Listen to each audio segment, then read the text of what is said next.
El derecho a la ciudad es un concepto acuñado por Henri Lefebvre en los 60, en que él entendió que es un derecho de los habitantes de un espacio urbano poder crear y decidir sobre las ciudades. Ello en contraposición al desarrollo al servicio de la producción meramente mercantil o económica.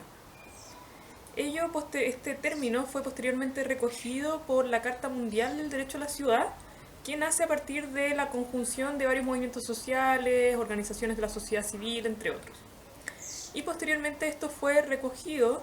por diversas instancias internacionales, siendo una de las más importantes Hábitat de las Naciones Unidas.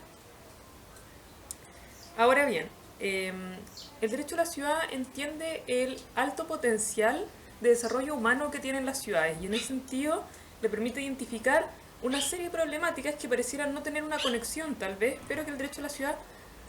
siendo un concepto bastante omnicomprensivo, permite aunar, como lo son la segregación urbana, el difícil acceso que existe a una vivienda adecuada, la alta especulación que hay en el mercado inmobiliario,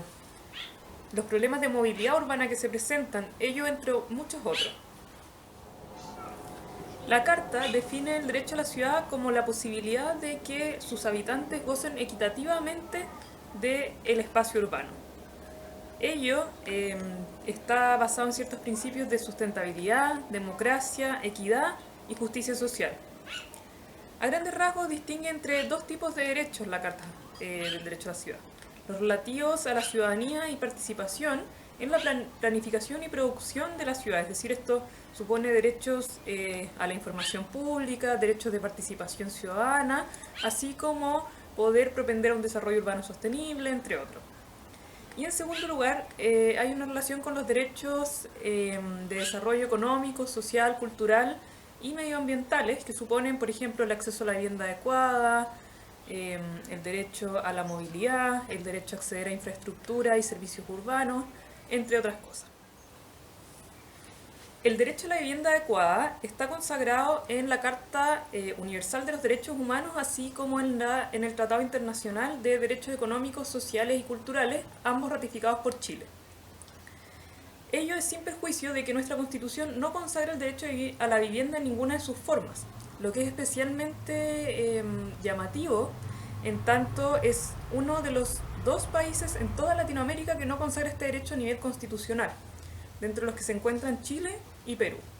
Ahora bien, es importante tener en cuenta que el derecho es a la vivienda adecuada, es decir, no basta con tener un solo lugar para vivir, sino que este tiene que cumplir con al menos 7 requisitos según lo ha señalado la observación general número 4 del Comité del Derecho a la Vivienda Adecuada de la ONU. ¿Cuáles son estos requisitos? En primer lugar es la seguridad en la tenencia, es decir, que no hayan desalojos forzosos, que no sean obligados a migrar de esta vivienda. En segundo lugar, que ésta sea accesible, es decir, que para grupos de personas con movilidad reducida, por ejemplo, u otro tipo de características que necesiten de ciertas condiciones en su vivienda, la vivienda cuente con ella. Además, que sea asequible, es decir, que tenga gastos soportables. Por lo demás, es importante la habitabilidad, es decir, que tenga condiciones físicas y de seguridad que permitan vivir de manera adecuada en esta vivienda. Además, debe cumplir con el requisito de adecuación cultural, es decir, que se adapte y permita expresar diferentes formas de vivir e identidades culturales de distintos grupos humanos.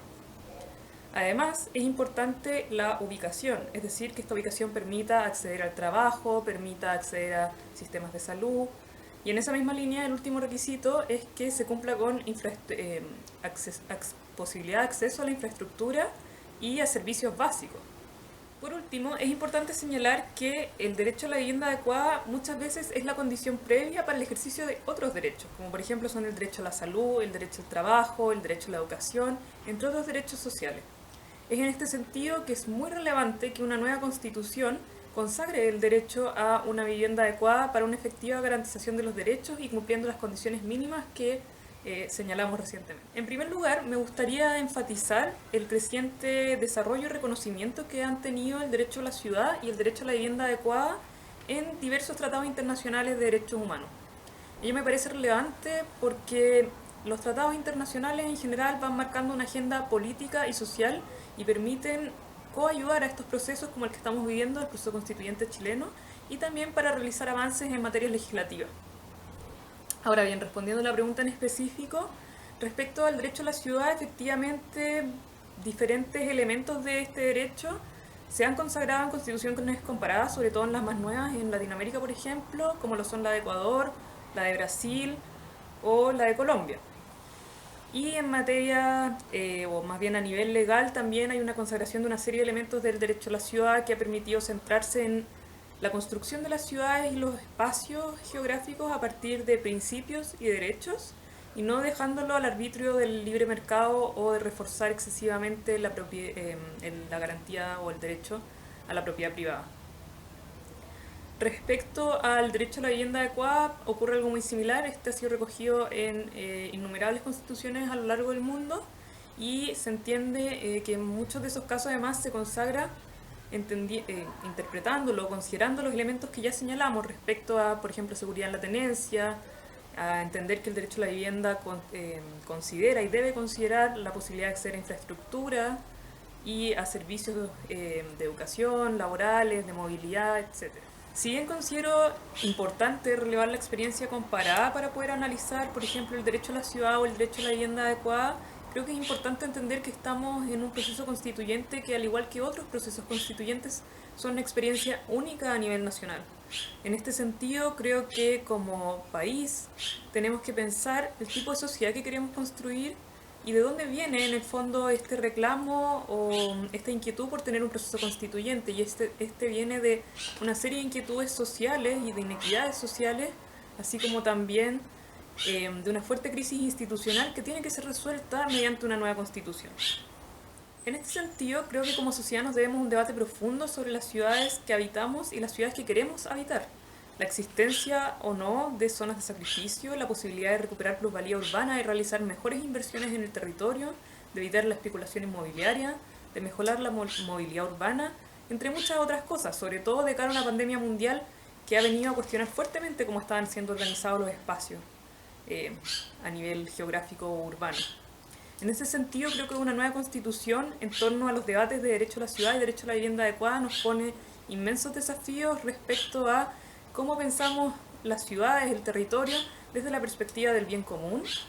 la resolución efectiva de necesidades sociales y, por último, y muy importante, la efectiva garantización de los derechos humanos en el territorio.